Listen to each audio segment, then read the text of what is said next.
My name is Michelle Conceição. I'm your board president. Welcome. I hereby call to order the 2016 annual meeting of members of Folk Alliance International. Folk Alliance was founded in 1989. 125 passionate folkies from across North America gathered in California to form a coalition of folk organizers. They wanted to share knowledge and strength. It was a gathering born of mutual sense of commitment, one organization to another, to recognize, value, and leverage collaboration in the folk community. At that time, before the internet, mobile phones, and social media, just to be in the same room with one another was remarkable. Many of the most active folk advocates had never met before. Through the birth of Folk Alliance, they not only met, but they recognized and leveraged a collective power of our community. Through the years, our gathering has grown to include official and private showcases, exhibit halls, panels, a camp, a fair, a festival, and we continue to expand programming. But I just want to take a moment to note how special and important this AGM is as the centerpiece of our event. For this very meeting, in fact, is the official meeting of the membership that our whole week is built around. So I want to congratulate and thank all of you for coming to this meeting.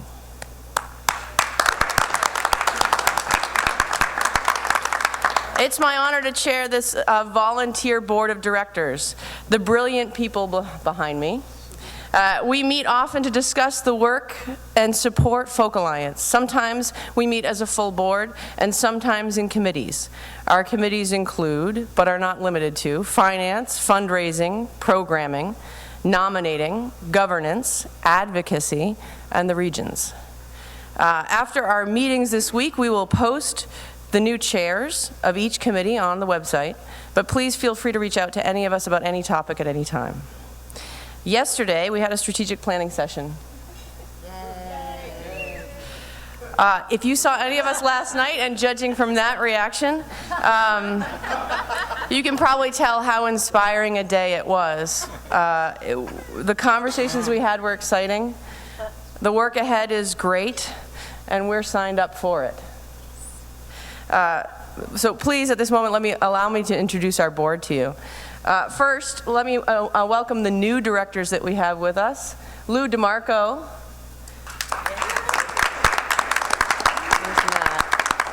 Where's Matt? Matt Sever. Matt, right next to him. And Dina McLeod.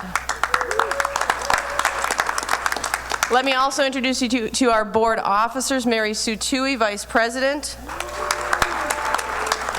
Lisa Schwartz, Secretary, and she's writing. Matt Smith, Member at Large.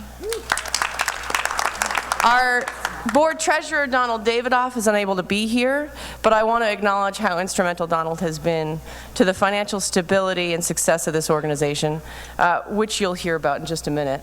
Matt is going to do his best Donald Davidoff. And now let me introduce you to the others. Tim McFadden, Joan Kornblith, Jean Spivey, Ralph Jackadine, Erica Wallum-Nichols, Ellen Stanley, Renee Bodie, Dan Navarro, Mike Kornblith, and Kelly O'Neill Wenzel from here in Kansas City. Mary Joan. What? What did I do? You said Kornfeld. Oh my gosh. Kornfeld. The Korns. I'm sorry. Michael Kornfeld. You're not married. Indeed. How embarrassing. I was already judging myself for having called you Mike instead of Michael, and I missed your last name, man. All right. I would also like to welcome all our past founders, advisors, officers, and directors of Folk Alliance who are in the room. If you could please stand, raise your hand, let us celebrate you. Thank you. Thank you for your service.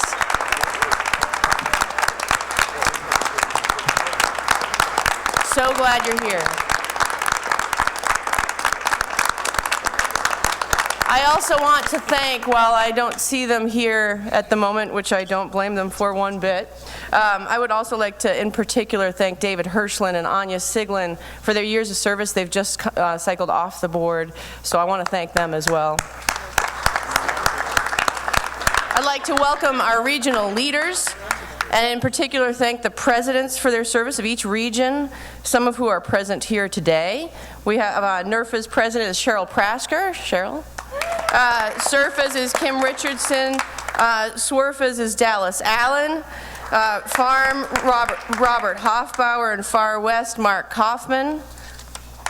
So thank you to the regional leaders. This has been a big year for Folk Alliance. This is our second conference with our new executive director, Angus Finnan. We are grateful for his tireless efforts. He has built a team of kindred spirits in the office who continuously astound us with their passion for folk, with their attention to our members, and their drive to deliver an unparalleled event. The FAI staff has expanded to include positions dedicated to operations, business development, membership and technology, and office management. This expansion has enabled us to broaden and deepen our services and communication in service to our mission. To nurture, engage, and empower the international folk music community, traditional and contemporary, amateur and professional, through education, advocacy, and performance.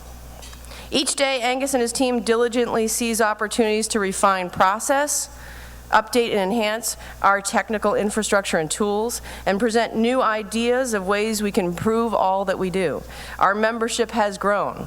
We are over 3,000 strong now. We are the largest we've ever been. And as we grow, we recognize that the needs of our membership will change and grow.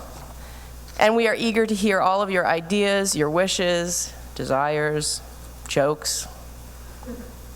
Our regional organizations are the strongest they have been, operating conferences and one-day events throughout North America. As we grow, the work of these teams is increasingly vital. We are excited to collaborate with the regional organizations to expand the footprint of opportunities for folk music and makers. Our advocacy committee continues to seek member participation in the work they are doing. This past year has been pivotal with respect to debates and decisions surrounding royalties paid to music creators and copyright holders. After publishing our white paper on copyright at this conference last year, we've followed it up in supporting the Fair Play, Fair Pay Act and other initiatives to ensure that music creators are paid fairly. We hope you will join us in that very important work. It is vital that we continue to educate ourselves as a community and remain engaged in the conversations on several fronts so that folk has a seat at the table. More information is available on all of that on the website under resources. Our advocacy committee has also been doing a lot of work supporting the needs of touring artists. We published a pamphlet on traveling with instruments, which you will also find on our website. And we are now actively involved in the vital conversations around immigration and the processes and fees, processes for the Americans, processes and fees involved to secure visas for artists crossing borders. You can expect to see more about that in the coming months, and we welcome your engagement and assistance with that. At this point, I would like to hand the floor to Angus for his executive director's report, but first, I actually want to congratulate Angus on what I thought was an incredibly inspiring and educational awards show last night. I don't know about you, but it was really beautiful. I learned a lot, and I want to thank you for that. So, Angus, please. Okay, thanks, Michelle. Good morning, everyone. Thanks for coming out. Exciting times that AGMs are. It's thrilling to see such a nice turnout. My thanks first and foremost to the board, for those who have just retired from the board and for those who are coming on board. This is an incredible group of people, and please know that having worked with numerous boards over the years, you are in good hands. These folks really do take the the honor and responsibility of stewarding this organization and helping the governance and big picture of what we are doing and why we are here.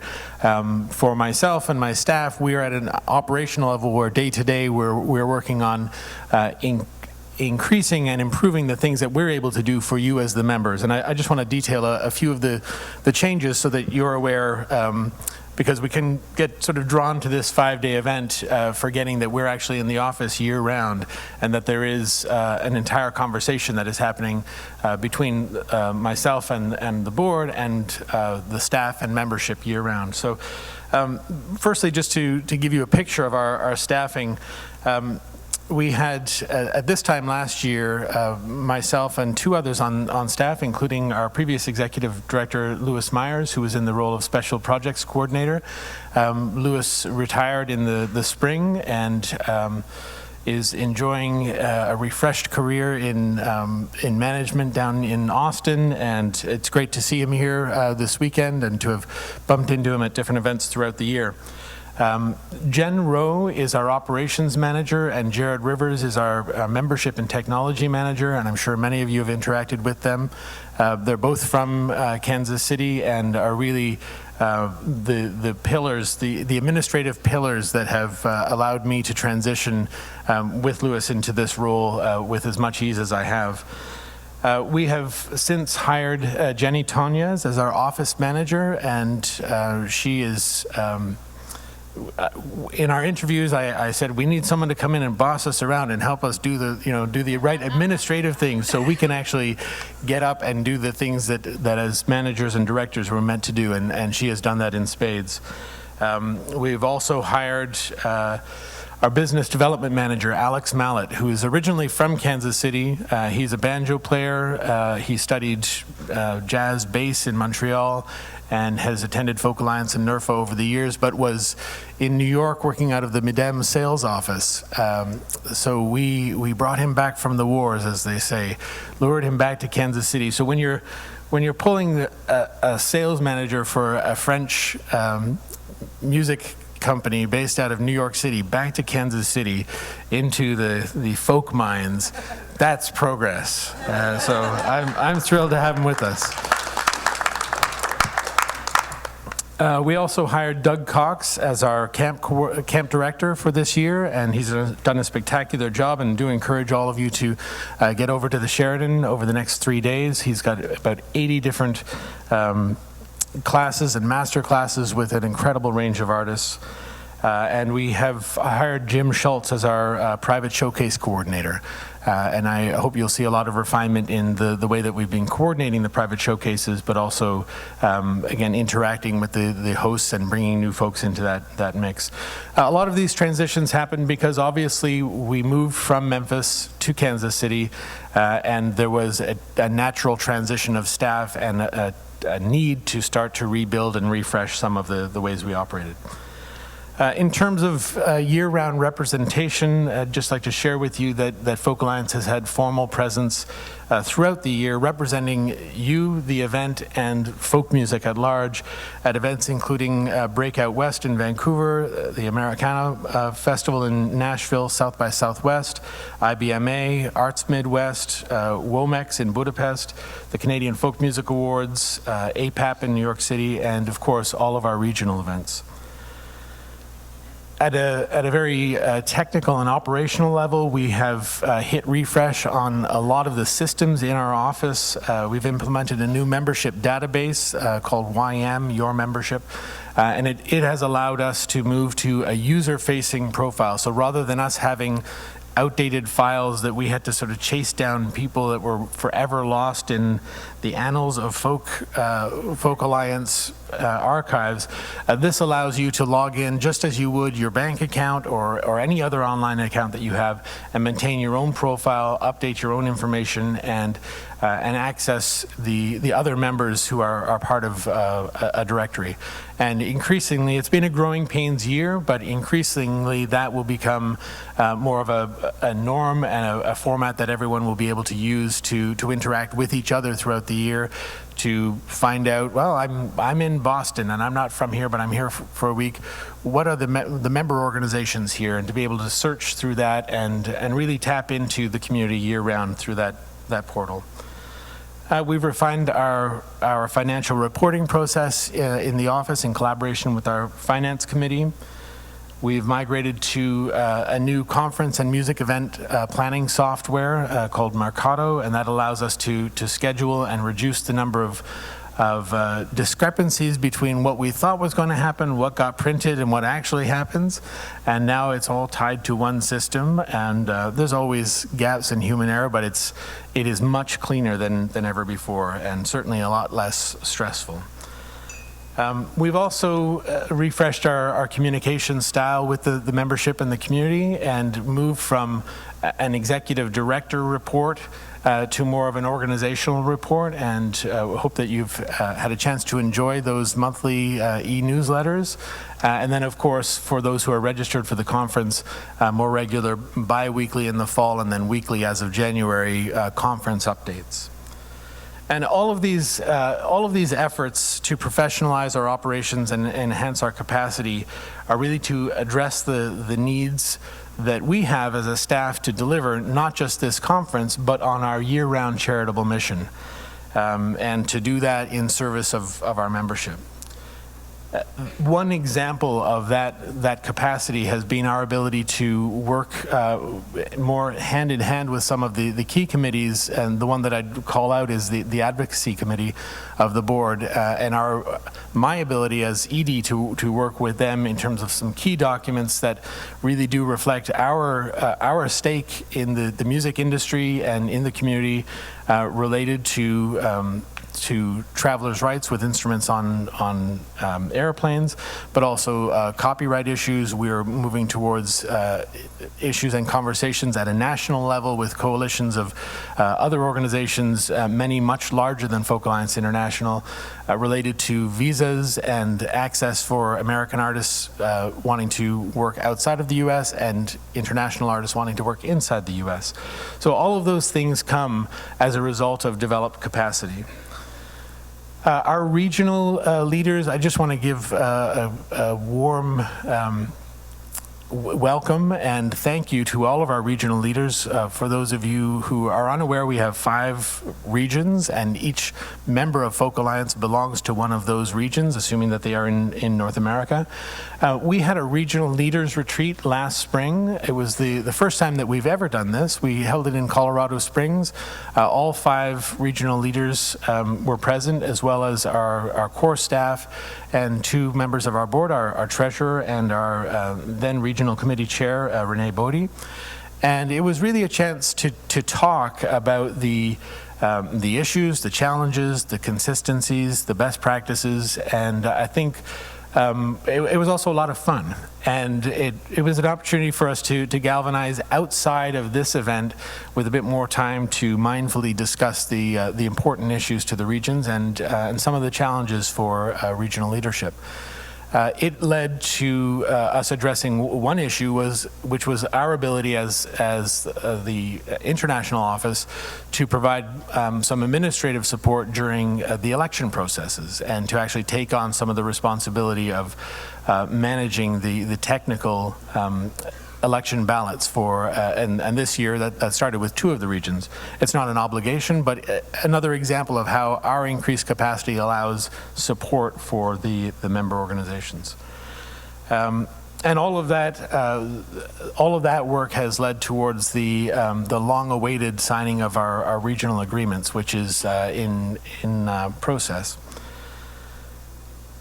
In terms of our community building, I just want to address the Kansas City and the fact that this city has welcomed us as much as they have. it's one thing to come in and be sort of a darling event that is shiny and new. It's another thing to have a year-round relationship.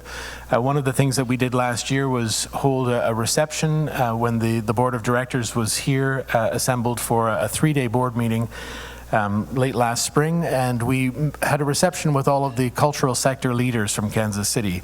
It was hosted at Kansas City Ballet's stunning facility.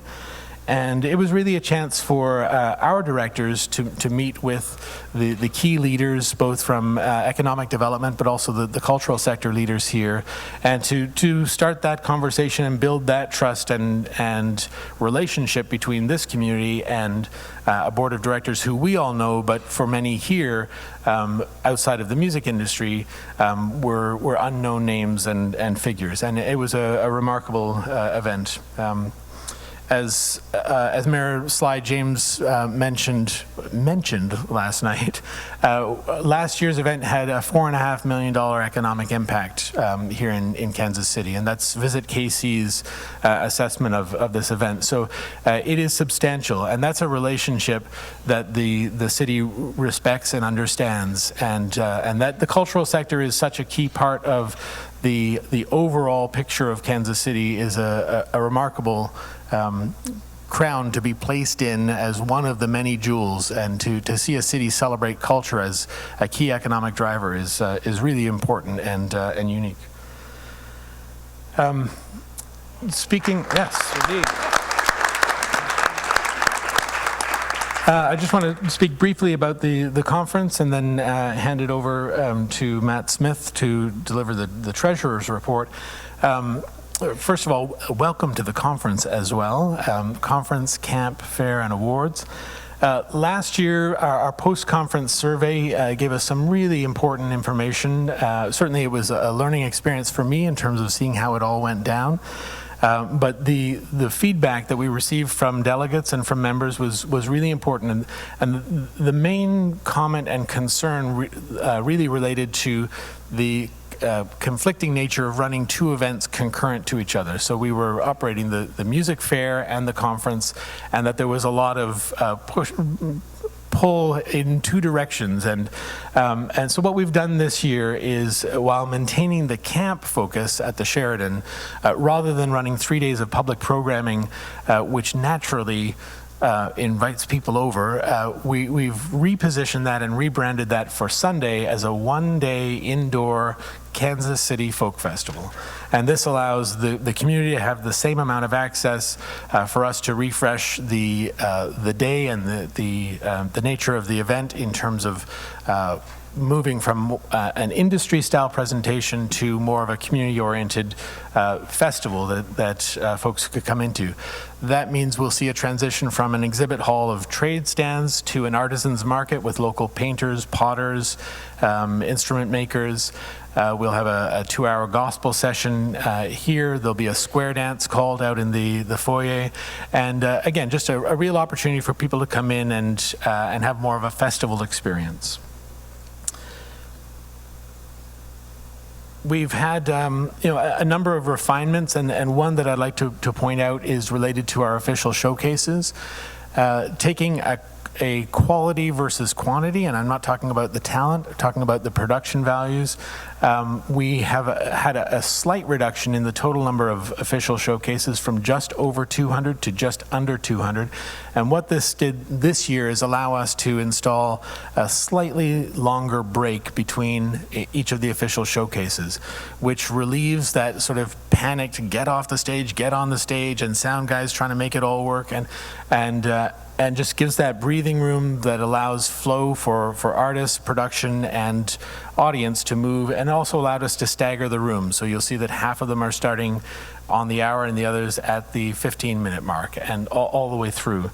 And this combined with increased production values in light and sound is what we hope will present as, for everyone's experience, a more professional and international experience, so that when someone has dragged their guitar from New Zealand to here and they show up in a hotel ballroom, that it feels as pro as it can be, and that for a presenter sitting in that space, albeit a ballroom, that it comes across with that same level of production. And we're excited by that. We, 2 years ago, introduced a practice of doing a 2-year rollover for official showcase artists, meaning that if someone has had 2 official showcases in a row, that there be a year off before they apply for an official showcase again. And that has sort of allowed us to hit refresh and bring in some new voices, and then everyone is welcome to come back in and apply again. And that's been the second year of that practice. 3 years ago, a jury was introduced to support the programming decisions for the official showcases, and that has been refined and expanded over those 3 years.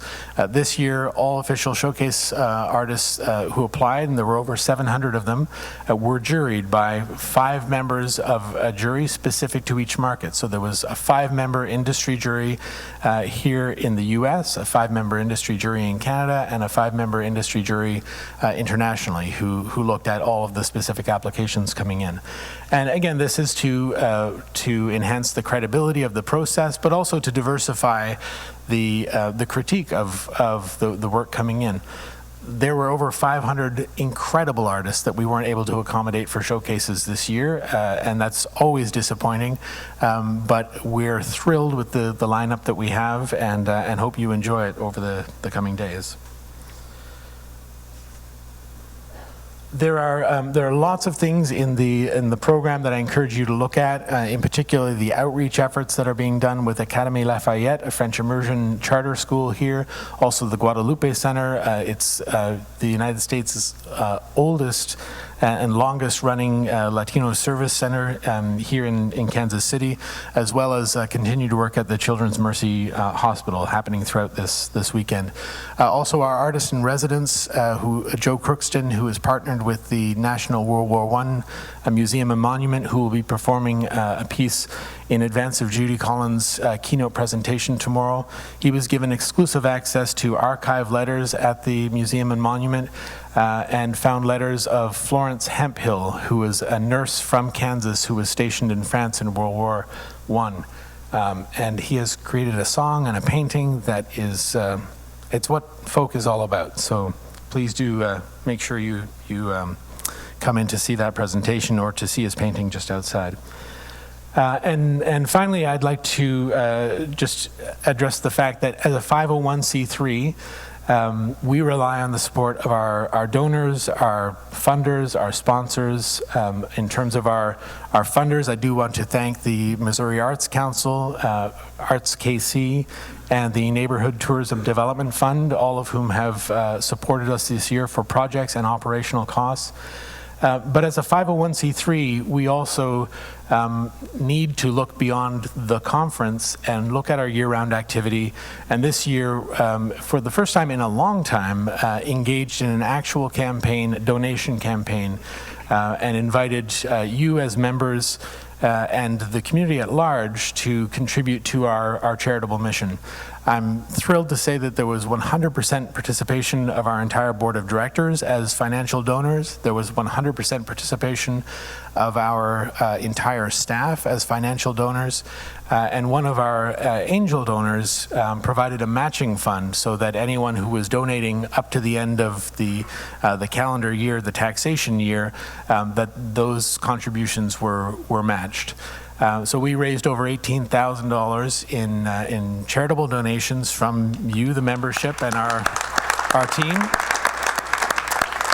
Our fiscal year end is at the end of June, so we will be continuing to solicit donations, but it will become part of our annual cycle as we look at what we do as a charity, not just as an event organizing team.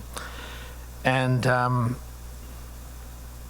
the future, 3 short notes. One, that next year's theme, we're awaiting artwork for it, but next year's theme is Forbidden Folk.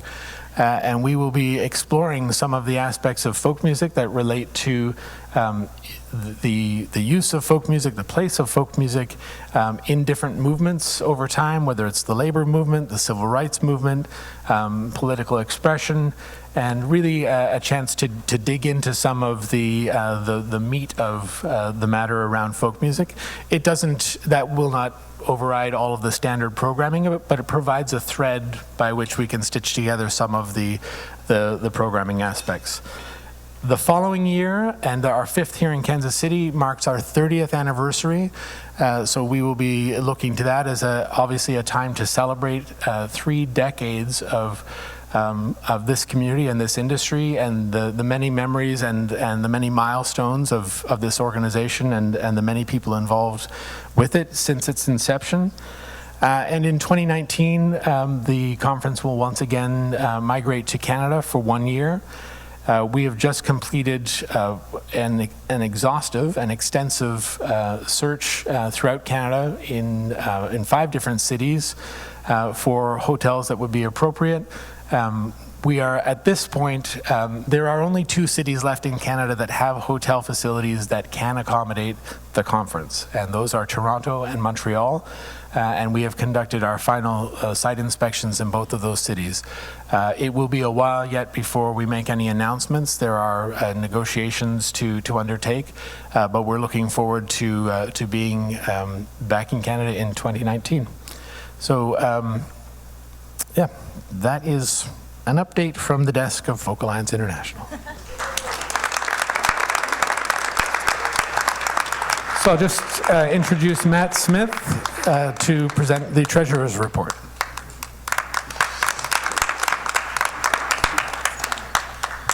I'll be playing the part of Donald Davidoff for this. For the most exciting part of any AGM is the Treasurer's Report. I will edit his comments, taking out the part where he calls me a hot young hunk. It's right there on the report. We're pleased to report again to the membership that our finances are strong through the careful diligence of Angus and the overall general oversight of and financial prudence of the board. We have just over $460,000 in liquid assets at the end of 2015, which does not include another almost $80,000 in accounts receivable and prepaid expenses against current liabilities of just about $16,000. So we're in good shape.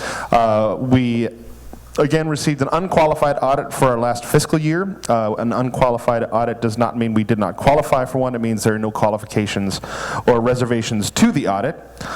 We are debt-free for now almost 90 months, and that represents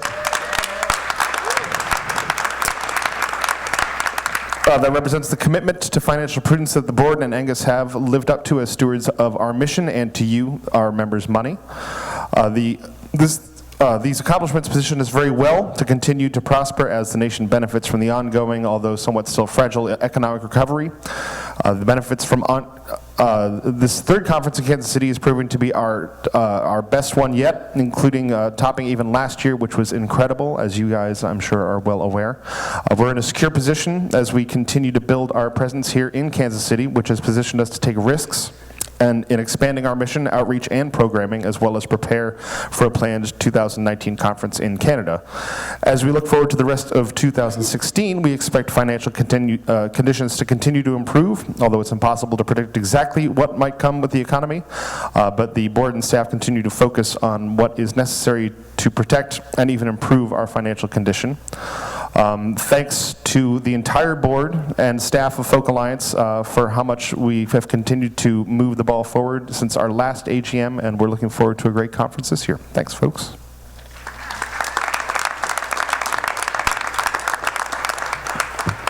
Thanks, Donald. I mean, Matt.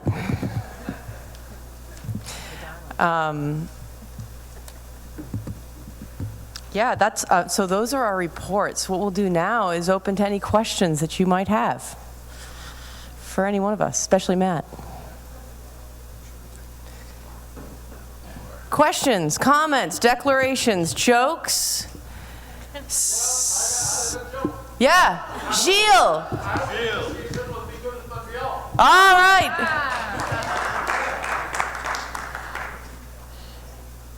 Nothing, guys, nothing. We covered it all? Wow. Does anyone need to pee? Yeah? Thanks to Angus for the very incredible report that he gave us. Good, good, yeah. Very well done. Okay, the only other thing that I think Mary Sue mentioned to me, which I also want to mention, because if you are looking for a trip to Hawaii, the silent auction tent is actually by the waterfall, which I thought was a pretty great place to put that. And I'm going to get down there later, so I just want to call your attention. That is where the silent auction is if you're looking for a trip to Hawaii, because I am. Thank you all for coming. I wish you all a Folk Alliance filled with discovery and joy and late nights, and please drink a lot of water. I would entertain a motion to adjourn if anyone wants to do that. Vern. Second. Excellent. All in favor? Aye. Opposed? You can't really abstain. This meeting is adjourned. Thank you very much. I need to get his name.